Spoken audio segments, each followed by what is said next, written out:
Thank you very much. Hello, Dubuque, and hello, Iowa. I'm thrilled to be back in the proud home of the first in the nation caucuses. You know why? Because I put you there, and I'm going to keep you there. You're going to always be there. You're going to always be there. The Democrats did it a little bit differently. They left, remember? I have a feeling you're going to remember that. Less than 4 months from now, each of you is going to cast the most important vote of your lives. It's going to be the most important election of all of our lives, because our country is going to hell. With your support, on Monday, January 15th, we're going to win the Iowa caucuses in a historic landslide. We're going to crush Crooked Joe Biden. We're going to crush Crooked Joe. Next November, we're going to make America great again in the most important election in the history of our country. I want to thank state representatives. Shannon Lundgren, she's been so great. Where's Shannon? Stand up, Shannon. Thank you, Shannon. Great job. Steve Bradley. Thank you, Steve. Thank you, Steve. And Bobby Kaufman. Thank you, Bobby. Thanks, Bobby. And thank you all for being here. This is a big crowd. You got a lot of people outside trying to get in. Thanks as well to Representative Luana Stoltenberg for her endorsement today. She gave us a big, beautiful endorsement. Is she here? I think she is. Yes, she is. She saw me outside. She said, I write you a note a day. A note a day, think of that. And I pray for you every day. She said, you get the notes? I said, yeah. But thank you very much, John. I really appreciate it. We're also pleased to be joined by a star in the party, a man who's respected by everybody in Washington, and he's got to get back because he's got votes not to make. I think votes not to make. Do you understand that? Yeah. But he's a great person. He's a great man. He's got an incredible future. His wife comes from the area, Congressman Wesley Hunt. And Mrs. Hunt, thank you. Come from this area or the other area? Huh? From both. She's smart. She says from both. And also somebody who's a terrific person was with us right from the beginning, Congressman Rod Blum. Thank you, Rod. And my former acting attorney general, great person, great football player, actually, Matt Whitaker. Oh, you're very popular, Matt. And a man I just met, great law enforcement, Howard County Sheriff Tim Beckman. Tim, thank you, Tim. Thank you very much, Tim. One of the most important issues in this campaign is ending the nation-wrecking catastrophe on our southern border. There's never been anything like this. Under my leadership, we had the most secure border in U.S. history, acknowledged by everybody. Now we have the worst border probably in the history of the world. There's no place in the world with a border like we have. Millions and millions of people coming in. Under Crooked Joe, lawless mobs of unscreened, unvetted, illegal alien migrants are stampeding across our border by the millions and millions, including hordes of criminals, terrorists, human traffickers, child smugglers, gang members, and inmates emptied out of their prisons, insane asylums, and mental institutions. And that sounds bad, but it's actually worse than that. This is an invasion, and I'm the one candidate who, from day one, knows exactly how to stop it. We're going to stop it very quickly. We stop it very quickly. What's happening to us is not sustainable. It's not sustainable by any country. I believe the number is going to be, by the end of the year, 15 million. The real number is 15 million people. That's the size of New York State. A vote for President Trump means Joe Biden's horror show at the southern border ends at noon on Inauguration Day 2025.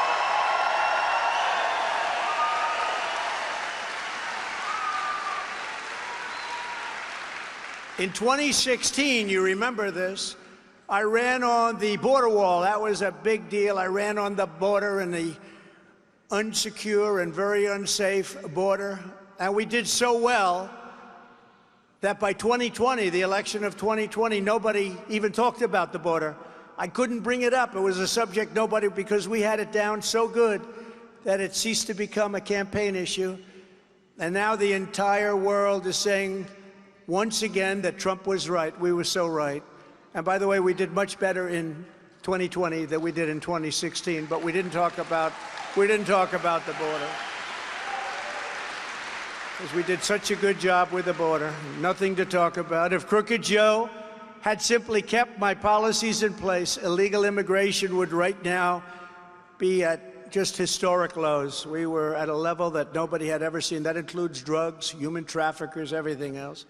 Now we have the highest amount of drugs ever in history. Again, I think pouring into any country. They're totally unchecked. All we had to do was, and this is all he had to do. Who's advising this guy? All he had to do is go to the beach. He's going to the beach all the time now, right? Every time I turn on, they show him at the beach. He can barely lift the chair. The chair lifts like, it's about a half a pound. Can't lift it. Can't get his feet through the sand. One of his consultants, one of his many consultants says, this is a good look for you. Go to the beach. I think he's probably a Republican, the consultant. But all he had to do is go to the beach, do nothing, and leave the border alone. He'd have historic lows right now. We did a great job. Just think of what we achieved under the Trump administration. I ended the human, economic, and national security calamity known as catch and release, where you catch somebody and release them in the United States, oftentimes criminals. I gave a free hand to our great ICE agents and let them do their jobs. These are brave people. I have friends in the audience. A couple of them are tough people, very tough people, but they're not tough like the ICE people. They go into those nests of MS-13. They go in there swinging. This is not like a normal situation. This is a rough job for my three friends here. They think they're tough guys. You're not going to do it. But they go in there swinging and grab them and put them into the paddy wagons, and we take them out of the country. In the older days with a man named Barack Hussein Obama. Did anybody ever hear of him? Barack Hussein Obama. They wouldn't take them back in these countries where they came from. Guatemala, Honduras, El Salvador. They wouldn't take them back. They put airplanes on the runways, big airplanes, commercial jets on the runways, so when they'd fly in, they couldn't land. They stopped the buses from bringing them back. And they said to me, sir, we can't get them out. It's impossible. They won't take them back. I said, how much money do we give them as a country? $750 million for the three primary countries where you have the MS-13. $750 million, which is peanuts compared to what we give away to a lot of others, which we're stopping. And we were stopping it fast. But I said, stop payment immediately. So we stopped payment. The following morning, I got a call, all three separately. Sir, I understand there's a misunderstanding with regard to our wonderful gang members from MS-13. We love them very much. What is the problem, sir? I said, well, you know, we give you a lot of money, but you won't take them back for about 7 years, almost 10 years. You're not taking them back. Sir, we would be, absolutely, would be honored to take them back. Please send them our way. We will take them back. We love MS-13 very much. So we started sending them back. And they took them so fast, you have no idea. We still didn't pay them. We held it for a while. Held it as long as possible. We deported a record number of illegal aliens all the way back then. And they had a horrible, horrible situation going, and they announced fraudulent removal numbers, totally fraudulent numbers. We sent home nearly 1 million illegals during my first term, and we will far surpass that number because we have no choice. No country can sustain what's happened to us in the last 3 years. No country can sustain it. Just as I promised, I built nearly 500 miles of border wall. You know, they like to say, oh, it was only 50. No. If there was a little board laying on the ground because there was a wall that was built 60 years ago and it was rotted, just laying on the ground, they'd remove it. They'd say, that was a renovation. That wasn't a new wall. No, no. We built, and it's actually in their stats, and even the Democrat stats, almost 500 miles of wall. And we took it out of the military because Congress was terrible on this issue, terrible. Even certain Republicans like Mitch McConnell. Is he a Republican? No. Isn't he a Democrat? I thought he was a Democrat. He gives them everything they want. I thought he was a Democrat. But, you know, we took that and because I called it an invasion. I said, this is an invasion of our country. But nobody ever thought they'd see numbers like what you're seeing today. We completely finished our original plan and then built even more wall. Almost 200 miles of additional wall was there, ready to be installed. Could have been done in 3 weeks. And they said, no, we don't want it. We want to have open borders. And a lot of people, including me, thought they were kidding. They weren't kidding. They're sick. There's something wrong with them. Either they are not smart, and I think they have to be smart because anybody that cheats on elections like that can't be stupid, or they want to destroy our country, which is, I think, what they want to do. Where the wall went up, illegal border crossings went way down by an incredible, almost 100%. And when I said Mexico will pay for the wall, they largely did. You know, they like to say, I said Mexico. Well, I called up Mexico. I said, you know, you're letting a lot of people in as we're building the wall, because once the wall goes up, but then they seek, you know, it's like water. They seek an area where there's an opening. But where the wall went up, but I said to Mexico, you have to give us 28,000 soldiers, armed soldiers, because you're letting in people at a level that nobody's ever seen before. No, no, no, we won't do that. I said, yes, you will, because if you don't do it, I'm going to put a tariff on everything you sell to us, including the car industry that they stole 32%. And I happen to like the president of Mexico a lot. He's a socialist, but you can't have everything. But I like him. But his representative came and said, we would never do that. The State Department said, sir, they'll never do that. We've been trying for 20 years, sir. I said, that's okay. You'll do it 100%. They said, no, no, they won't do it. I said, I guarantee you they'll do it. I didn't want to make him a bet because a long time ago during a debate, Romney made a bet. Do you remember that? That didn't work out well. Do you remember? He said, I'll bet you $10,000. And then immediately he became known as an elitist. 2 bets, 10,000, right? I would have made him a bet, but I didn't want that to happen to me. But I said to the person, a woman who was very good, but she was dealing with Mexico for 20 years, never got anything. And he came in, the top representative of Mexico. I said, listen, you're going to give us 28,000 soldiers because you're letting a lot of people go through your country. No, no, we cannot do that. I said, yes, you can. And if you don't, we're going to put a 25% tariff on everything, including the millions of cars that you sell into our country every year. He said, sir, I'd like to go and make a phone call. Do you mind? I said, not at all. Call the president, because that's who he was calling. He comes back 5 minutes. Sir, it would be our great honor to supply you with 28,000 soldiers free of charge. And we had great numbers. We had great numbers, and best numbers we've ever had.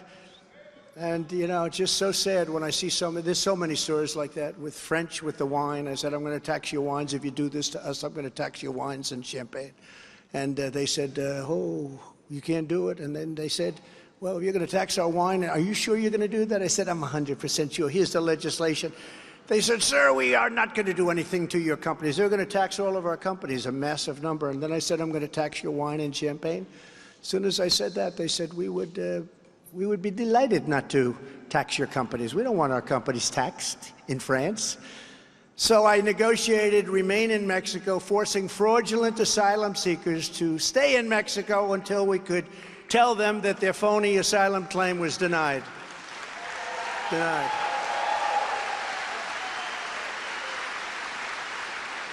Now, by contrast, in his first 100 days in office, crooked Joe Biden and the radical left Marxists took 94 open border actions. Think of it, 94. He canceled the border wall, ordered a virtual shutdown of ICE, implemented nationwide catch and release. Nobody's ever seen the kind of things he did. They got to hate our country. Ended remain in Mexico. Remember, it used to be remain in the United States and come back in 5 years for your court case. Me, I get a court case in 30 days. Takes them 5 years. Takes them 5 years, come back, and they never show up and nobody cares. They ripped up my asylum bans, terminated my expedited removals under Title 42, which was a big deal. Even the judge said, are you sure you want to do that? And began resettling millions and millions of illegal migrants into our communities at taxpayer expense. Numbers like nobody's ever seen, not just New York, it's all of our cities, but countrysides too. You're being affected. Even here, you're being affected. Biden puts China first, Mexico first, Ukraine first, Canada first, Europe first, Asia first, illegal aliens first, everyone first. But he puts America last, he puts our military last, he puts veterans last, he puts everything that's good and proper to be last.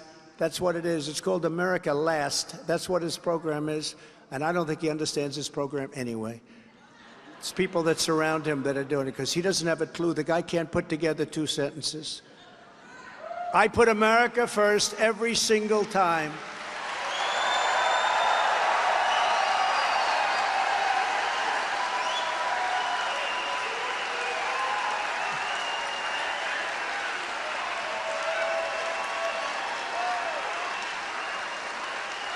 Thank you. Thank you very much. The Biden border disaster is now so egregious that the far-left mayors of New York, Chicago, and even the liberal governors of New York, Massachusetts are slamming Crooked Joe, the most corrupt president in our history, the most incompetent president in our history, for swamping their cities and towns with thousands of unwanted migrants, bringing crime, disease, and colossal burdens on our schools, hospitals, and public resources. You see in New York where kids who don't speak, it's not their fault, kids who don't speak a word of English are being put into classrooms. They're sitting there, they're saying, what am I doing? What am I doing here? They don't do anything about it. There's nothing they can do about it.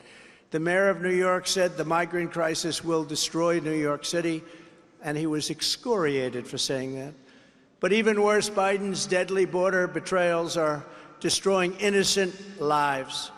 Just days ago, an illegal alien criminal who was previously caught and released into the interior by Crooked Joe was arrested for brutally murdering a 28-year-old young man. Fabulous future ahead of this young man, stabbing him many, many times. In Erie County, New York, another illegal alien who was among hundreds and hundreds of migrants who were flowing in, bused from New York City to upstate rural communities by the mayor. Communities like this were charged with raping a woman in a hotel room in front of her 3-year-old toddler and beating her up very badly.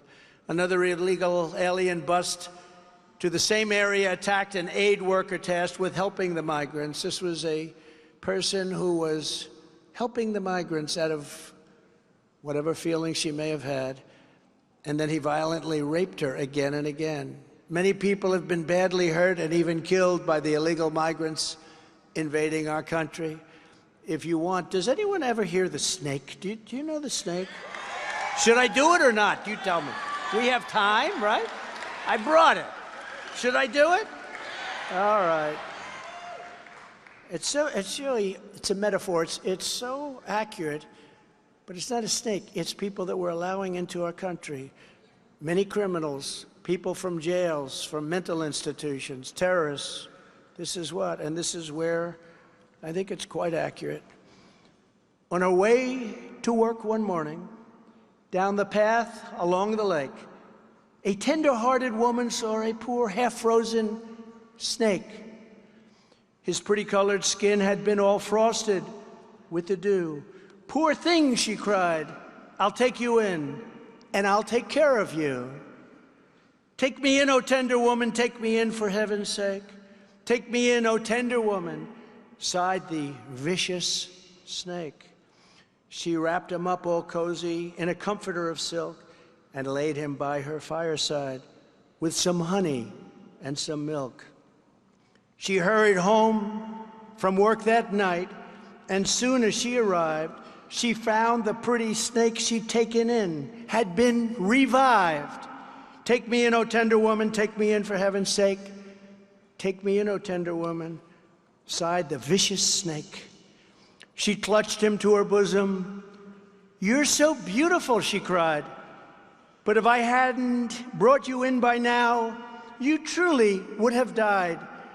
She stroked his pretty skin again and kissed and held him tight. But instead of saying, "Thank you, ma'am," the snake gave her a vicious bite. "Take me in, O tender woman, take me in for heaven's sake. Take me in, O tender woman," sighed the vicious snake. "I saved you," cried the woman, "and you've bitten me, but why? You know your bite is poisonous, and now I'm going to die. "Shut up, silly woman," said the reptile with a grin. "You knew damn well I was a snake before you took me in." That's what's happening. That's what's happening to our country. That's what's happening to our country. We're taking people in from prisons. We're taking people in from insane asylums. Please don't use that word, sir. That's Silence of the Lambs stuff, right? We're taking mental institutions. We're bringing in terrorists. That's what's happening. That's so accurate. It's so accurate. And it's happening now, but it's going to happen more so and more so. But we'll stop it for the most part. Look, there are 15 million people. That's a lot. But we'll stop it one way or the other. We're going to stop it. What they're doing to our country is they're destroying it. It's the blood of our country. What they're doing is destroying our country. Not one more innocent life should be wrecked by Joe Biden's open border agenda. It's what it is. It's a horrible open border, a sick agenda. It's a sick person's agenda. In my first term, I did more to secure our border than any president by far in history. Here is what I'll do in our second term, because it's us together. It's the greatest movement. It's the greatest movement. Thank you. This is the greatest movement in the history of our country and probably any country. And if we do this, it'll be written about for hundreds of years. We have to do it much bigger if we do it this way than if they did what they should have done with the election.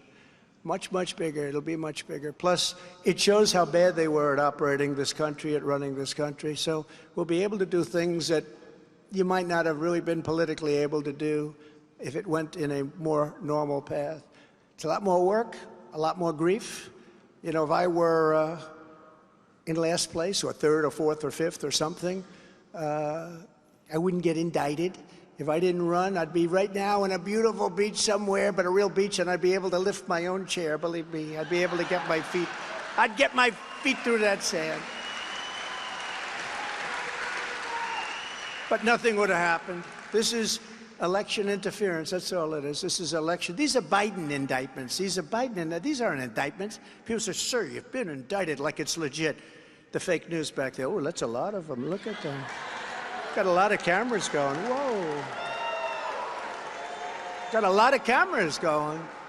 But no, it's fake stuff. Think of it. This man, first time it's happened in this country, it happens in banana republics, it happens in third world countries a lot. But this man indicted his political opponent who's leading the Republican Party by 50 to 60 points and who's leading him. One came out today by 9 points. That's a lot, actually.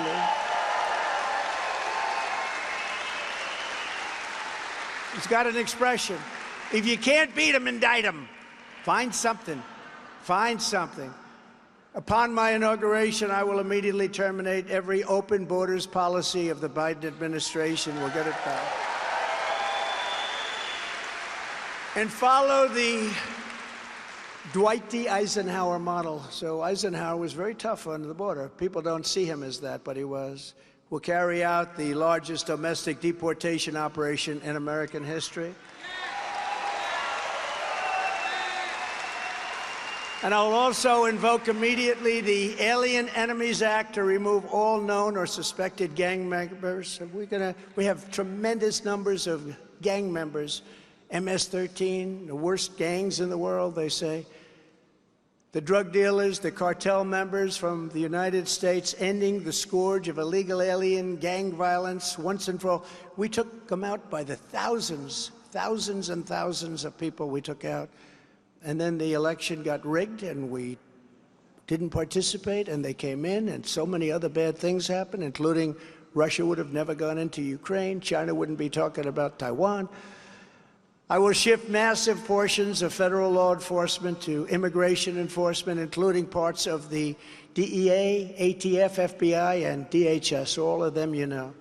And I'll make clear that we must use any and all resources needed to stop the invasion, including moving thousands of troops currently stationed overseas Guarding other people's borders. We guard other people's borders, but we don't guard our own. Think of it. They say to us, what are you doing? You're guarding our... They don't even want it. They don't even want it. Remember, I moved the troops from... We had 5,000 troops between Syria and Turkey, and I moved them. I took them out. I took them out, and everyone said, oh, that's terrible. I said, they've been guarding their borders for 2,000 years. They don't need our... And it was very dangerous, because these 5,000 troops, it sounds like a lot, but they were between two armies of hundreds of thousands of people.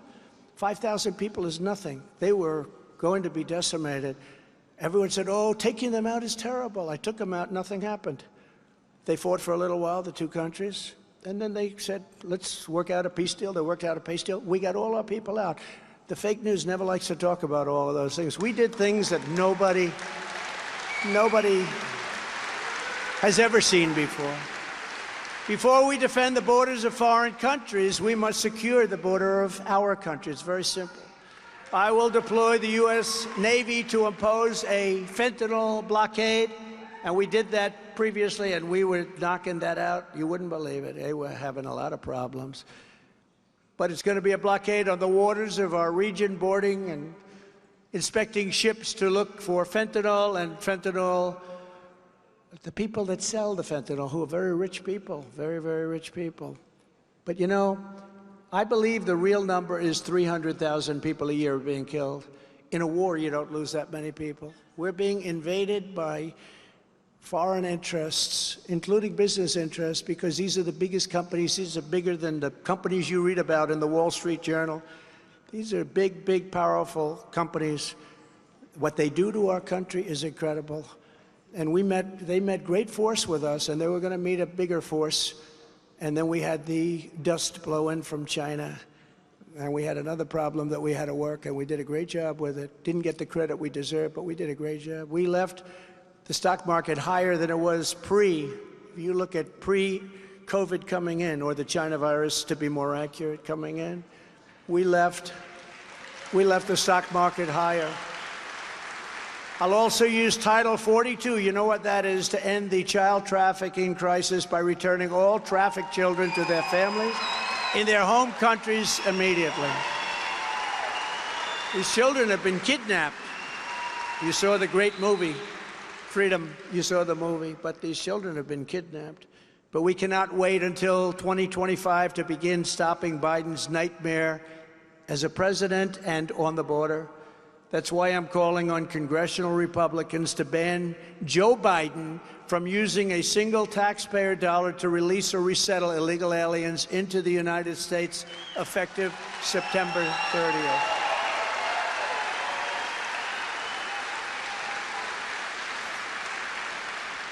And you know, the Republicans are very good people, but honestly, they have to get tougher. They got to get tougher, because they're fighting a fight that these other people, they're dirty fighters. These are dirty people.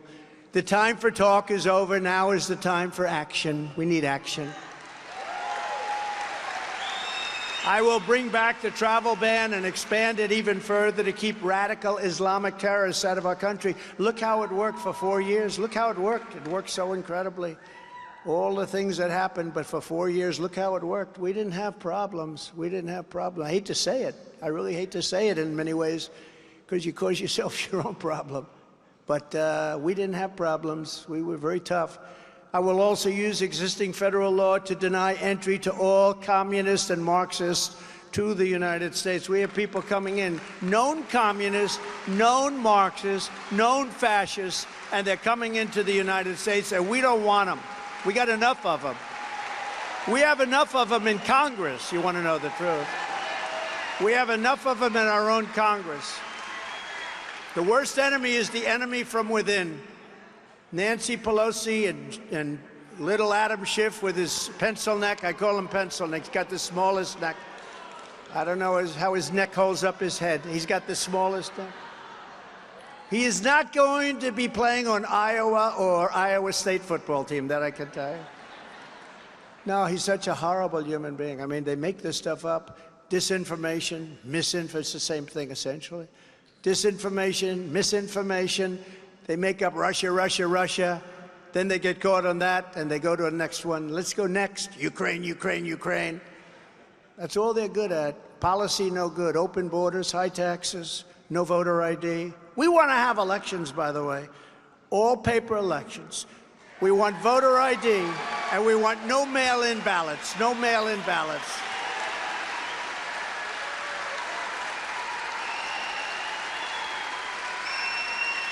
Thank you, Al.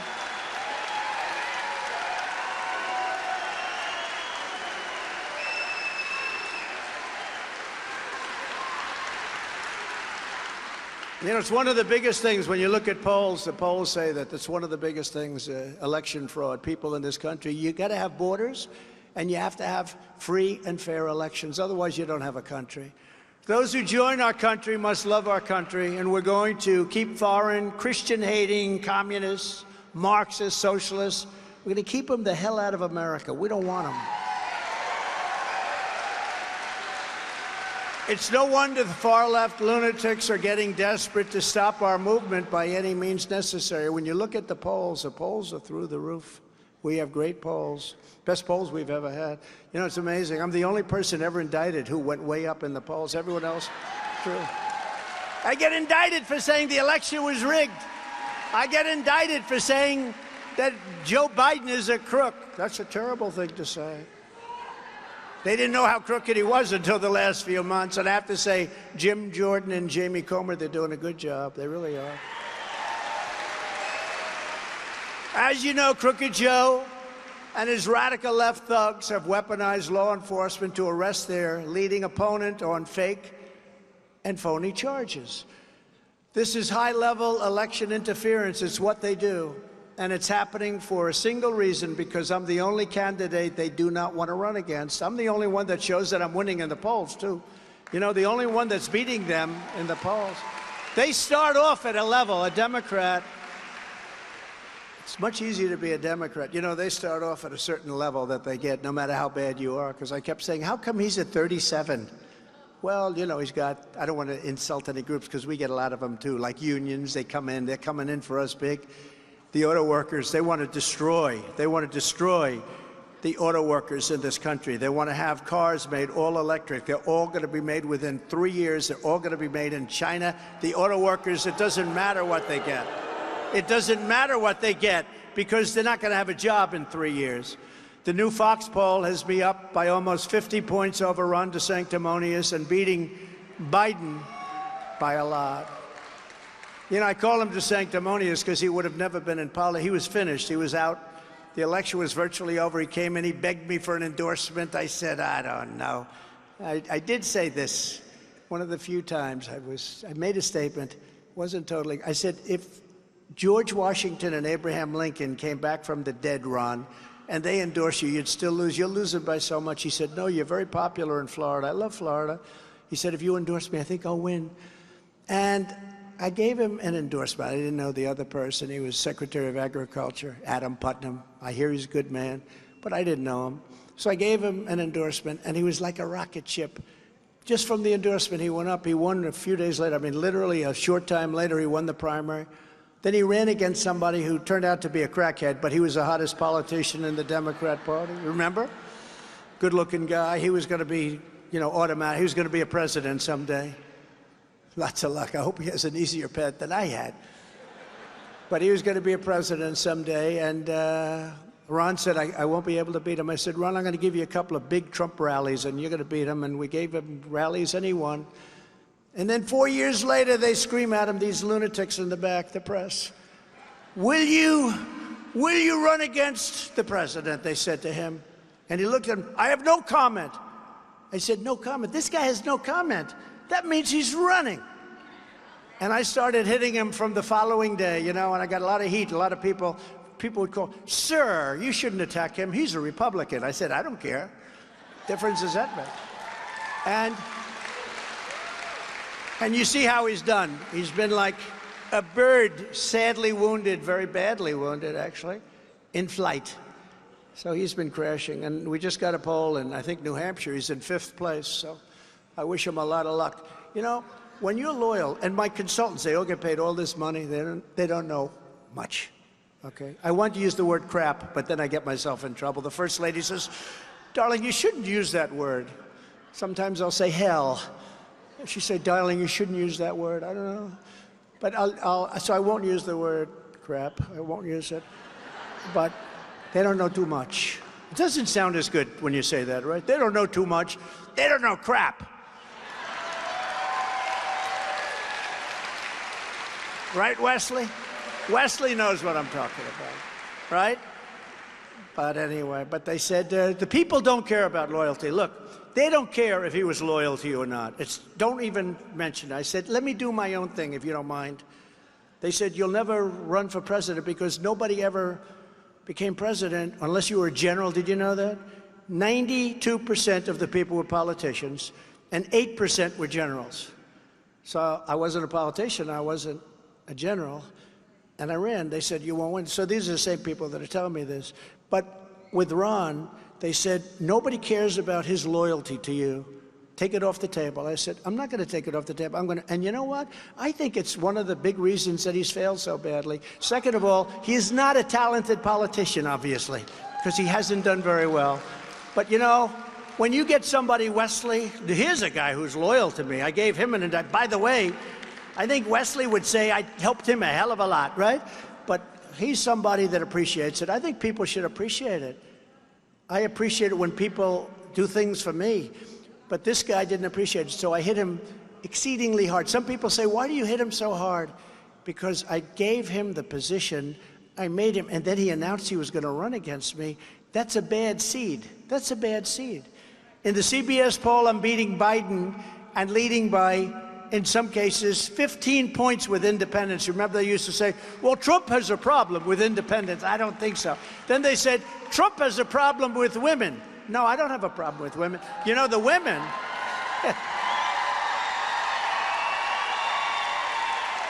I don't have a problem with them. You know what the women want? The women want more than it. They don't want crime. They want to have strong borders. They don't want people pouring into their neighborhoods and sleeping on their lawn. They were talking about the suburban woman. I think I did great with suburban women, okay?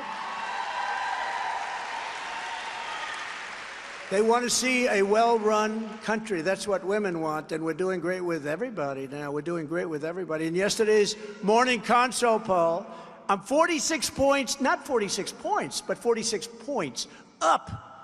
Not just at 46. Most people would be very happy to have 46. No, I'm 46 up in the primary and beating Biden in the general election, while DeSantis is losing. Ron DeSantis is losing. You see the NBC the other day? They said, ladies and gentlemen, we're here to interview Governor Ron DeSantis. He said, no, my name is DeSantis. Well, he actually changed it. DeSantis, right? Did you see? He changed his name. I said, never change your name in the middle of a campaign. Bad. But here in Iowa, I'm up over 37 points on DeSantis, 51 to 14. That's pretty good. That's pretty good, Kaufman. That's a pretty good number, Kaufman. That's not bad. You must be doing a better job than even your father does, right? Father's a great guy, by the way. We did great in 2016 and won. We did much better in 2020 than we did in 2016, getting millions and millions more votes. And we're going to do the best of all in 2024. We're going to do numbers like they've never seen before. They rigged the presidential election in 2020, and we're not going to allow them to rig the presidential election in 2024 because our country can't stand it.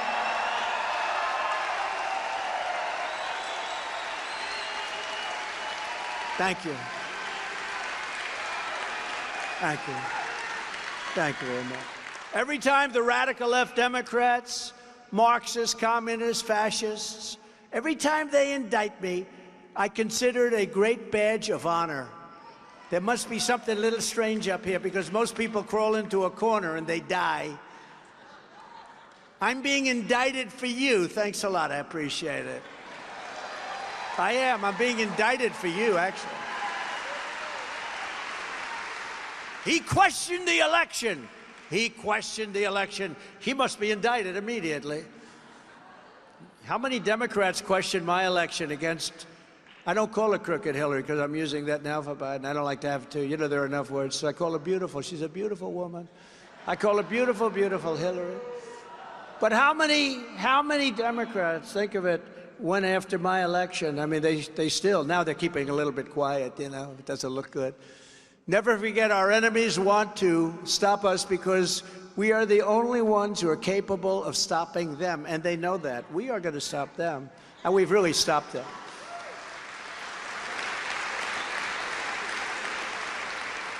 And the only crime that I committed in the true sense of the word was beating Hillary Clinton, and I screwed them up. I screwed them up so badly. I screwed them up. That was not supposed to happen, but I thought it would. We'd have rallies like this. I will tell you, though, I said before, there's more spirit. Look at this group. This was supposed to be just a little gathering, and then boom. Can't get into the hall. We just did another one, and you can't get into the hall. It's amazing. There's more spirit now than there ever was for either of these two races, and a lot of that, I don't think I've changed too much. A lot of it is because they're so bad. It's so bad. People see it, and they see the contrast, and we did do a great job. We get credit for being one of the greatest administrations. We rebuilt our military, biggest tax cuts ever, biggest regulation cuts ever, strongest border. Would have been no Ukraine. You would have had no inflation because energy caused inflation. You would have had no inflation. We had no inflation. They want to take away my freedom because I will never let them take away your freedom. It's very simple. And they want to silence me, Wesley, because I will never let them silence you. And in the end, they're not after me, they're after you. I just happen to be standing in their way. That's right. As your president, I fought for the people of Iowa like no one has ever fought before, fought hard for you. I took on communist China like no administration in history, bringing hundreds of billions of dollars pouring into our treasury when no other president had gotten even 10 cents from China, not 10 cents. They let China just kill the world economically. I then gave the farmers $28 billion straight out of the tariffs I took from China, a large part of which came from, I mean, Iowa was very badly abused by China. You know that. A lot of the money that I got came to Iowa. That's why I went around a little bit. I got to be a little careful with that because people, my father would say to me, you know, you got to be a little bit lower key on that stuff. He'd say, take the lumps out. I said, there's no way that Iowa would vote against me. There's no way that Nebraska, there's no way that any of the farm states, Wisconsin would never vote. I said, there's no way. It's a horrible statement because I got them $28 billion from China. Who the hell else would do that? Who would know how to do that, right? Right, Al? I got them $28 billion. So I got a little bit sassy. I say, you know, I had a little too much confidence, although actually the numbers have actually turned out even better than I thought so far. We'll keep it that way. But I said there's no way that I would ever go against because I got them $28 billion for the farmers. And by the way, hundreds of billions of dollars for our country. It went right into the Treasury of the United States. I ended the NAFTA disaster, the worst trade deal ever made, and replaced it with the brand new USMCA, the best trade deal ever made for our country. And we know that. You know why? Because they're trying to change it. Mexico and Canada are trying like you wouldn't believe to get it changed. And I wouldn't be surprised if the Biden group change it because, you know, Canada first too, by the way. I've been an unwavering defender of Iowa ethanol, which is very important for your state, issuing a rule declaring that E15 would be made available all year round. Nobody thought, remember, it used to be 8 months.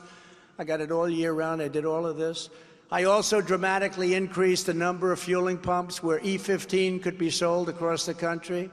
And I also got the pumps that they could keep the original pumps because they were actually better than the new ones, but they wanted everybody to change their pumps. I said, what's the difference? Well, the old ones are actually better, but we just want them changed. I said, no, you're not going to do that.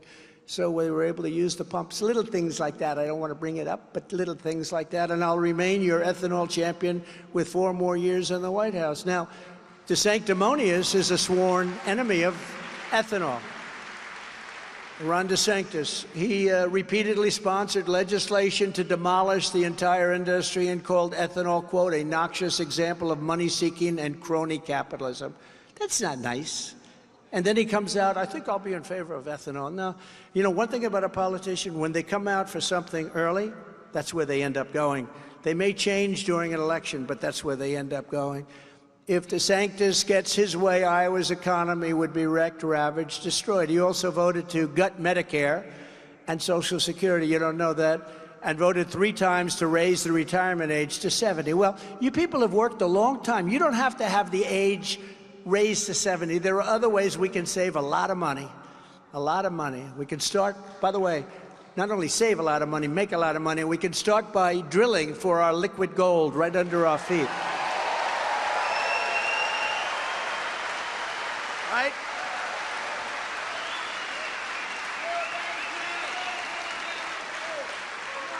I will always protect Medicare and Social Security for our great seniors. Others running right now, even as Republicans, they're going to destroy Medicare and they're going to destroy Social Security. Under my leadership, we became energy independent for the first time in history and would soon have become energy dominant for the first time ever. We were drilling at a level that nobody had ever seen before. We were going to very soon be energy dominant. We didn't need anybody already. We were independent. But we were going to have so much oil. We were 3rd after Russia and Saudi Arabia. We were going to have I wish I had a chart. I'm going to make a chart for the next one, but I'll bring it up to my next rally and you people can come in Iowa. But you know what? We had a chart and we were 3rd. We were substantially 3rd, low. And then Trump gets in, and it goes like this. It goes just right through the roof. It went right through him. And we were going to make so much money. And what we were going to do is start paying off our $35 trillion in debt, and we were going to start lowering taxes even more. I got you the biggest tax cut in history. But we were going to lower taxes even more. That was going to create jobs and a whole thing. But we had so much happening. And as soon as he got in, he stopped it. He stopped Anwar. Anwar, the biggest site probably in the world, probably larger than Saudi Arabia in Alaska. Ronald Reagan tried to do it. He couldn't do it. They all tried to do it. Bush, he tried to do it. They couldn't do it. And I got it done. And in the first week that the person came in, energy, they ended it. They ended Anwar, but I'll get that started very quickly. Alaska was devastated by it. This would have been this is the biggest find anywhere in the world. They think it's actually bigger than Saudi Arabia. It's our land. It's our land. And the people wanted it, the jobs, the economic impact in Alaska. But much beyond that, we would have been 2 and 3 times bigger than anybody else. So we would have had so much money. We would have paid off the debt. And that's where it was going. We were going to pay off the debt. And then this fool, this absolute fool of a president said, we're going to stop drilling. And the prices went through the roof. And inflation followed the energy because that's what caused it. We passed the largest tax cuts and regulation cuts in American history. We appointed over 300 federal judges and 3 great Supreme Court justices. And last year, I was able to do something that nobody thought was possible. And you have to really think about this and study this because it's very important. We ended Roe v. Wade. You just think about this. You just think about it. Because people have to get elected. We have to get elected. But I did something that for 52 years people talked. They spent vast amounts of money in fighting it, but they couldn't get the job done. 52 years they fought. And they fought hard. And they spent large. They'd have fundraisers every night. They couldn't get the job done. I got the job done. I got it done. And it's thanks to the 3 great Supreme Court justices and others on the court that I appointed. This issue has been returned to the states where all legal scholars on both sides felt it should be. A few points. Now the pro-life community has tremendous negotiating power. You had none. When you had Roe v. Wade, they could do whatever they want. They could destroy the baby in the 8th month, the 9th month, or even after birth. You know that. They were destroying babies after birth. Like Ronald Reagan before me, I believe in the 3 exceptions for rape, incest, and the life of the mother. I believe in that. I think it's very important. Without the exceptions, it is very difficult to win elections. We would probably lose the majorities in 2024 without the exceptions, and perhaps the presidency itself. But you have to follow your heart regardless. You have to follow your heart. You can't do it for just the election, but you have to follow your heart. At the same time, we have to win elections. Otherwise, we'll be back where we were. In order to win in 2024, Republicans must learn how to properly talk about abortion. I was watching some of these people. I won't say where, but states. Okay, Pennsylvania, Michigan. Good candidates, very good candidates. I was watching them get clobbered because they didn't understand the issue. They didn't talk about it properly. This issue cost us unnecessarily, but dearly in the midterms. It cost us dearly, really, and unnecessarily. We have to expose the Democrats like crooked Joe Biden and Kamala Harris, that's another great one, as being the true radicals. They're the radicals. Pro-lifers aren't the radicals. They're the radicals on the abortion issue, and you have to say that, in that they allow the killing of babies in the 5th, 6th, 7th, 8th, 9th month, and they even allow the killing of the baby after birth. You remember the governor of Virginia, former governor, he sat there and he said, yes, we will allow abortions, and including when the baby is born, we will wrap the baby and we will talk to the mother and they will execute the baby if that's what they want. No, we can't allow that. But it was okay to rip the baby out of the womb. Remember with Hillary Clinton during the debate, I said, rip the baby out of the womb. Under Roe v. Wade, you could rip the baby out of the womb in the 8th month, in the 9th month, and nobody wants that, including Democrats. You know, they did a poll, I think 94% of the people, after a certain period of time, they don't want that. They don't want to destroy a living soul. Now with Roe v. Wade, no longer, now that it's gone, it's no longer, the power to negotiate is with the pro-life movement, not the radical left Democrats who are so willing to destroy life. So you have to remember, for decades, other Republican candidates raised money and gave speeches. They did everything, but they always failed. For year after year, nobody believed this happened. When this happened, nobody believed it. But while others talked, one president in 52 years actually delivered.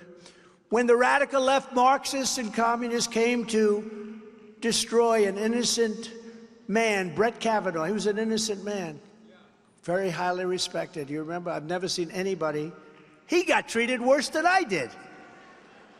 I've never seen anybody treated like that, the way they treated him, and they knew it was made up. But Brett Kavanaugh was slanders and smears. Everyone wanted me to stop his nomination, let it die. They said, cut him loose. Senators, big senators, said, cut him loose, sir, cut him loose now. He's killing us, cut him loose, meaning let's go to somebody else. And I refused to do so. Republican senators, many Republicans were calling me, cut him loose, sir, he's killing us, cut him loose. I said, no, it's unfair. It would have destroyed that man, would have destroyed him. He couldn't have even got back to the court from where he came if that happened. I said, I won't do that to him. I also put 2 other great justices in, Neil Gorsuch and Amy Coney Barrett, and we're getting all of these great rulings for so many different things. The same people attacking us now are those who have been failing you for decades, but unlike them, I don't just talk, I get the job done. I got this job done. And you have to take that issue and you have to say they're the radicals. They're willing to kill a baby in the 7th month, 9th month, 8th month, after birth. After birth. There are some states that have legislation where you can do it after birth, okay? They're the radicals. You're not the radicals. You love babies. They're the radicals. Just recently also, the Supreme Court ruled to something that nobody thought would be possible, ruled to move our country forward with a merit-based system of education. In other words, if you have great marks, great boards, great whatever the criteria is, somebody with half the credits, half the numbers, half people that weren't even good students aren't going to take your place in college. We had people straight A's. They had the highest marks, the highest boards. They did unbelievable, and they were getting rejected for people that were not nearly as qualified. They ruled in favor of merit-based. You know, our country was based on merit-based. Merit. You do well, you work hard, it's merit, and you get ahead. You don't work hard, do well, and somebody else that doesn't do nearly as well, maybe because they didn't work hard, maybe for whatever reason, but they get in and you don't. So we got a ruling that nobody thought would happen, and people are thrilled by it because we have to bring our country back, and we only are going to do it through merit. We have to get our top, our smartest, our best, and it's tough stuff. It's tough stuff. I fully rebuilt the U.S. military, created Space Force, defeated ISIS. I defeated ISIS, remember? They said you'll never defeat ISIS.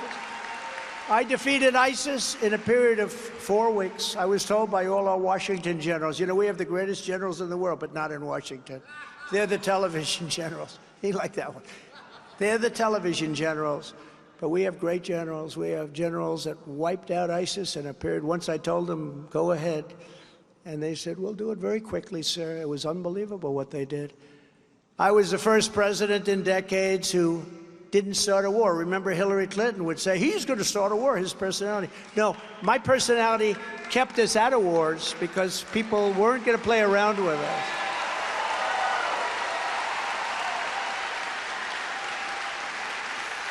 Instead, I brought our troops back home.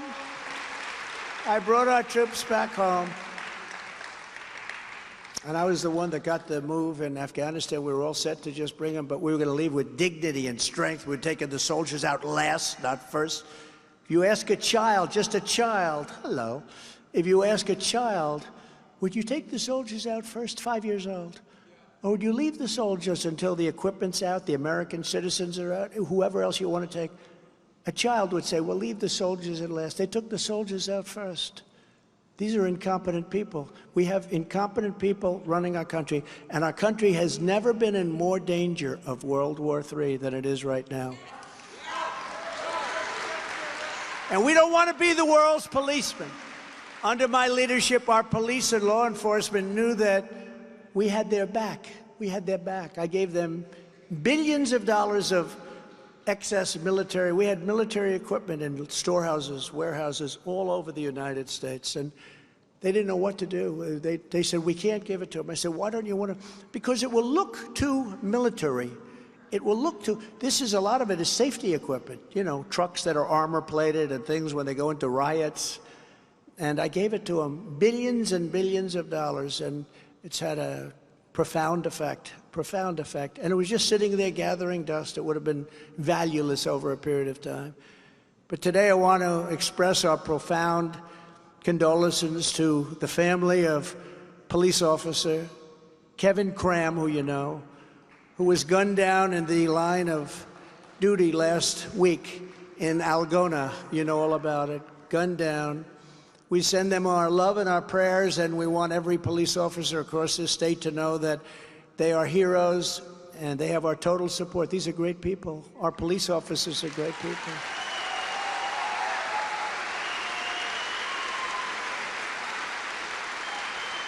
Thank you, Kevin. Thank you, Kevin. Unlike Biden, I stood proudly with our friend and ally, the State of Israel. I kept my promise, recognized Israel's eternal capital, and opened the American embassy in Jerusalem, and I got it built also, by the way. Would have taken 25 years for somebody to get it built. I got it built very quickly. I also recognized Israeli sovereignty over the Golan Heights, something that they've been working on for 58 years. Planes would fly in every year. They'd come in and they'd leave. Nothing would happen. I got it done very quickly. And I withdrew the United States from the disastrous Iran nuclear deal. The bad part is they haven't done anything with it. And now Iran's making nuclear weapons, and this guy does nothing about it. That was the biggest thing I did for Israel. I ended the Iran nuclear holocaust, I call it. It would have been the worst. And we were going to make a deal. We would have had a deal with Iran within 2 weeks after the election took place. And when that happened, all of a sudden, China went back to buying oil. I prohibited China from buying oil. I said, if you buy oil from Iran, you're not going to buy anything. We're not doing business with you. We're going cold turkey. A lot of people like that anyway. We're going cold turkey.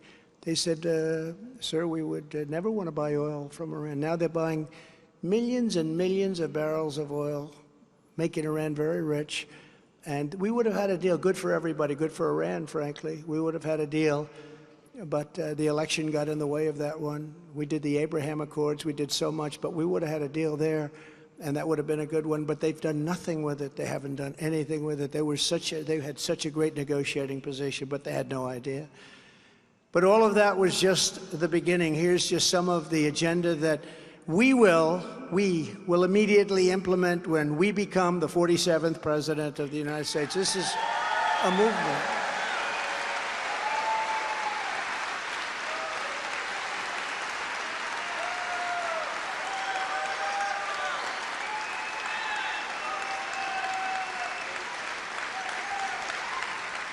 Did you hear the woman on ABC the other day? I won't mention her name. I don't want to embarrass her. But she said, because she probably loses her job over there, she said, that's a movement they have. That's a movement. Well, it is a movement. It's a movement like nobody's ever seen before. We have to keep it honest. We have to keep them honest. I will totally obliterate the deep state. We fired Comey. We fired so many different people. And we will rebuild the FBI and the Department of Justice from the ground up and make them fair again.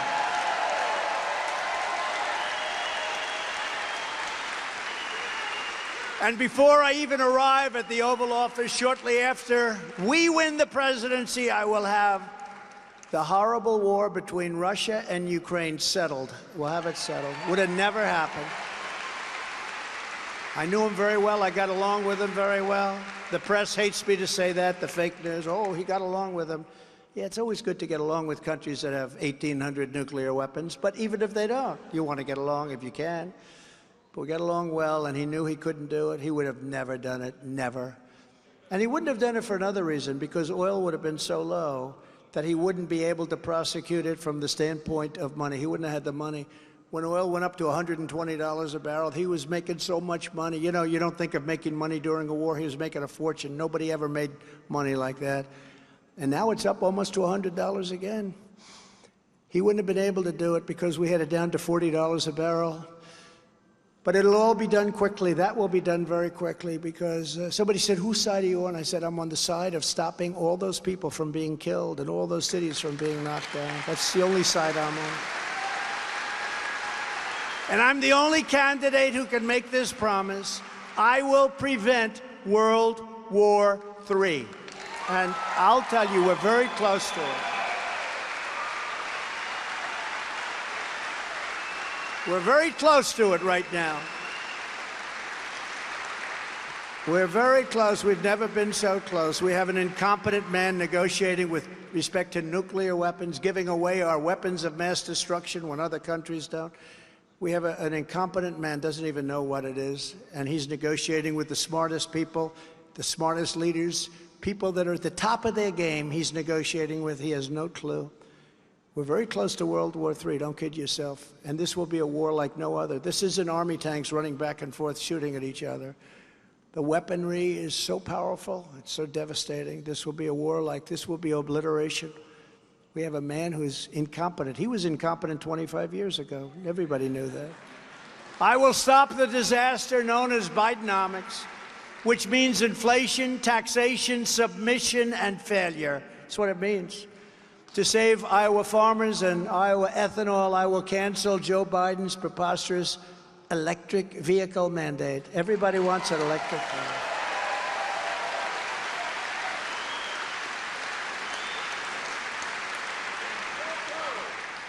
Isn't it ridiculous? The electric car's fine. But if you want an electric car, you get one. Maybe you don't want to travel long distances, but if you have long distances, now they're doing it with trucks. They want all trucks to be all electric.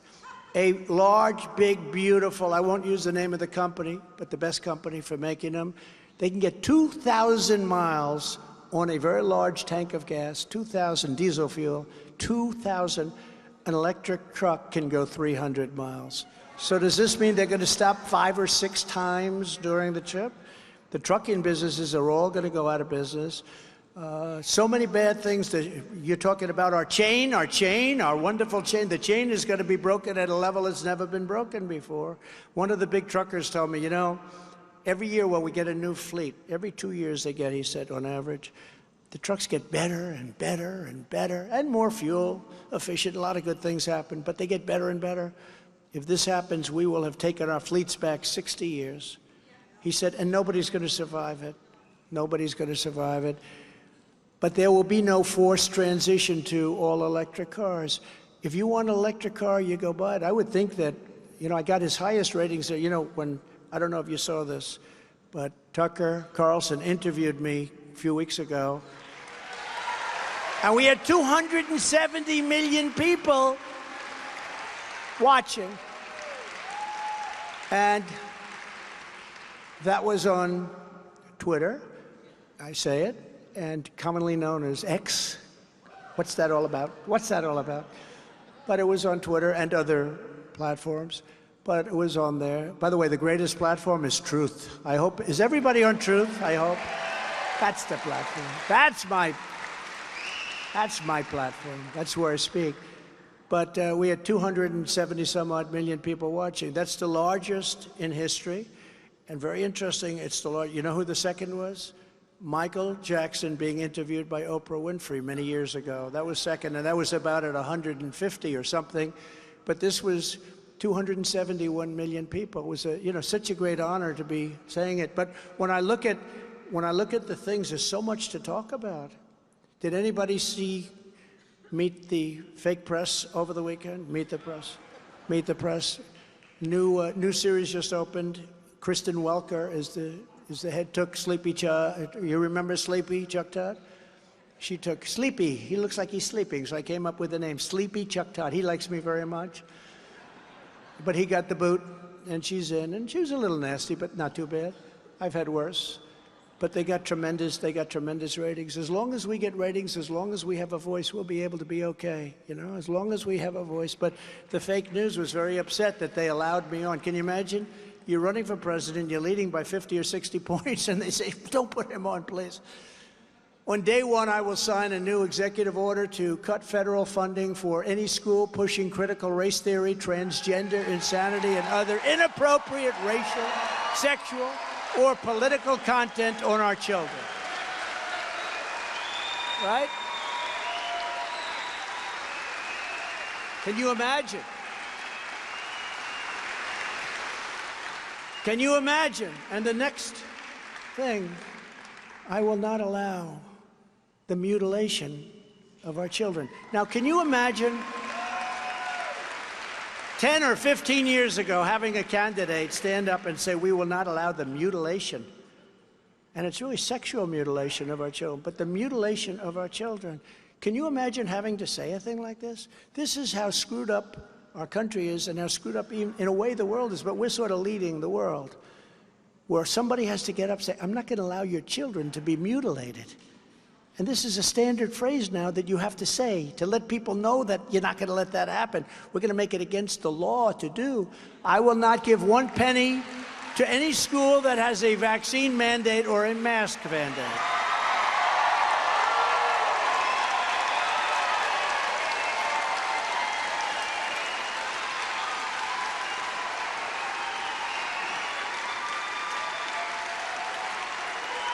And you know, as president, I let the governors really cover the whole thing with respect to the China virus. I let the governors do it. And a lot of the Republican governors, you look at South Dakota, you look at South Carolina, Tennessee, a lot of places did a fantastic job. They did really a fantastic job. Georgia did a very good job. A lot of places did a very good job, and a lot of places didn't. No Democrat did a good job because they closed everything up. They want masks on top of masks. But I gave that's the federalist system. You let the governors make the decision. But it was a very important thing to do, and some of the governors really did a good job. And I'll close the Federal Department of Education, and we will move everything back to the states where they can individualize education and do it with love for our children. So we're at the bottom of every list in education, and yet we spend more per pupil by 3 times than any other state, any other country. So look, we spend more money by 2 times, 3 times, and Denmark and Sweden and various countries, and China is right in the top 5. Think China, with all of those people, 1.4 billion people, they're a top 5 country. And I know that because I visited schools in China. I said, this is very impressive. And we're way down at the bottom. We're down at the end or very close to the end. We talked about this a little while ago. We're right down at the end. We will move it back to your state. Iowa will take care of its education. We'll make a payment which will be about half of what we spend, or maybe even less than that, and you'll have plenty of money left over. And you're going to have a great school system. Not all states will do great. Some will be incredible. Some will be better than any place. But when you add it up, you're going to have a school system that's going to work, because we have a school system that's absolutely dead. It's a dead system. On day 1, I will sign an executive order instructing, and this is so important, instructing every federal agency to cease the promotion of sex or gender transition at any age. We don't want that. Who thinks you have to say that? I will declare that any hospital or healthcare provider that participates in the chemical or physical mutilation of youth no longer meets federal health and safety standards. They will be terminated from receiving federal funds effective immediately. And I will keep men out of women's sports. How crazy is that? How crazy is that? 2 weeks ago, a weightlifting record was broken by numbers that you wouldn't believe. Stood for many years. They'd put like a little 1/4 of an ounce on one side, and they just couldn't do it. The women couldn't get it up. They couldn't do it. The guy comes along. He lifted a lot. He broke the record by like 140 pounds. How crazy is it, right? How crazy. And you know what? It's very bad. It's very demeaning to women, too. The swimmer, I tell the story. I'm not going to go through a big deal, but I look down, I look left, I look right. I look left, I look right. The woman, she's a great champion. She's been swimming largely against these people because they're all champions. Then she looks over here and she sees a guy that's like this monstrous guy, who's a woman now. And he looks at her, stares at her. He's got a wingspan like Wilt Chamberlain. Does anybody know Wilt? Wilt the Silt. Wilt was a large person. Wilt was 7'2", and he was a great NBA player. He scored 100 points in one game, if you remember. That's a record I think will never be broken. But Wilt is still Chamberlain, so she looks and she says, whoa. And then I say jokingly, and she was badly injured in that meet, because when the race started, he went by her so fast that she got windburn, horrible, horrible windburn. She hasn't recovered. It's so crazy. It's so demeaning to women. And I'll sign a law that I said in all 50 states will prohibit sexual mutilation of these beautiful children. I will restore the Trump ban on transgender in the military. We had a ban on it. That's what the generals wanted until they got on television. Just as I did for 4 years, I will fully uphold the Second Amendment. That was not easy, but we did it very successfully. And I will secure our elections. Our goal will be one-day voting with paper ballots and voter ID. Nice big voter ID. But until then, Republicans must compete, and we have to win. And in conclusion, this is what we must do to restore our country to greatness. We want America great again. The USA is a mess. Our economy is crashing. Inflation is out of control. China, Russia, Iran, North Korea have formed together as a menacing and destructive coalition.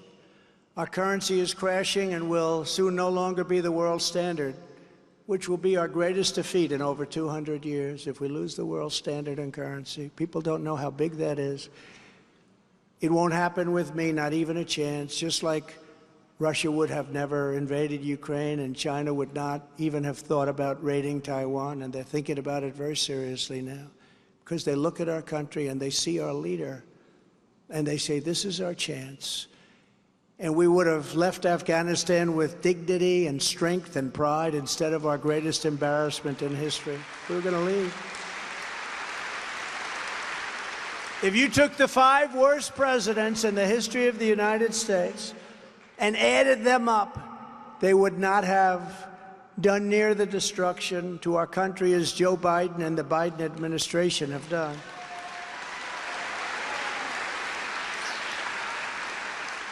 We are a failing nation. We are a nation in decline. And now these radical left lunatics want to interfere with our elections by using law enforcement. It's totally corrupt, and we will never let it happen. That's why you must show up to caucus for our campaign on Monday, January 15th, and bring people.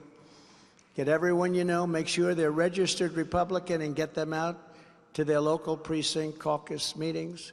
2024 is our final battle. With you at my side, we will demolish the deep state. We will expel the warmongers from our government. They want to go to war with everybody. We will drive out the globalists. We will cast out the communists, Marxists, and fascists. And we will throw off the sick political class that truly hates our country. We will rout the fake news media. We will defeat crooked Joe Biden, and we will end illegal immigration once and for all, just as we had it 3 years ago.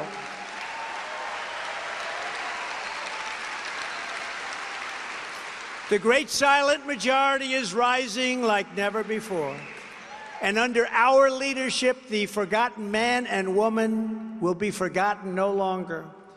With your help, your love, and your vote, we will put America first, and we will make America great again, greater than ever before. Thank you very much. Thank you, Iowa. Thank you very much. God bless you all. God bless you. Thank you.